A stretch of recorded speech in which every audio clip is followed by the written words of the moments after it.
This video explores Britain's economic crisis during the 1970s, a decade marked by industrial unrest and crippling inflation. We will examine the forces that earned Britain the moniker, the sick man of Europe, including rampant inflation, high unemployment, widespread strikes, and the eventual IMF bailout. In 1972, Chancellor Anthony Barber introduced the "dash for growth" budget, a period of fiscal expansion and loose monetary policy. This Barber boom briefly stimulated consumer spending but quickly led to a wage-price spiral as growth outpaced productivity. The wage-price spiral was a vicious cycle of rising costs and prices from 1972 to 1975. Rising wages led to higher production costs, which pushed up prices, further eroding purchasing power and exacerbating inflation. The 1973 oil shock quadrupled oil prices, dealing a severe blow to the British economy. This exacerbated the balance of payments deficit and fueled significant inflation, while industrial disruption led to job losses. The mid-1970s saw the emergence of stagflation, an unprecedented combination of slow growth and high inflation.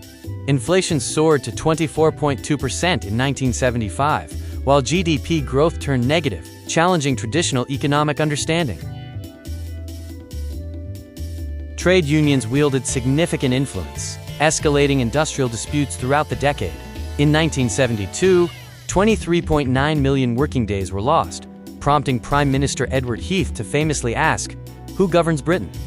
In 1974, the government implemented the three-day week in response to the oil crisis. This energy conservation measure restricted electricity use to 3 days per week, severely impacting industrial output and daily life.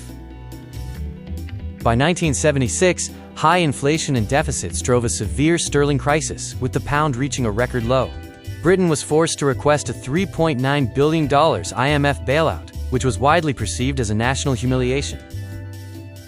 The winter of discontent from 1978 to 1979 saw widespread strikes demanding pay raises, severely disrupting public services.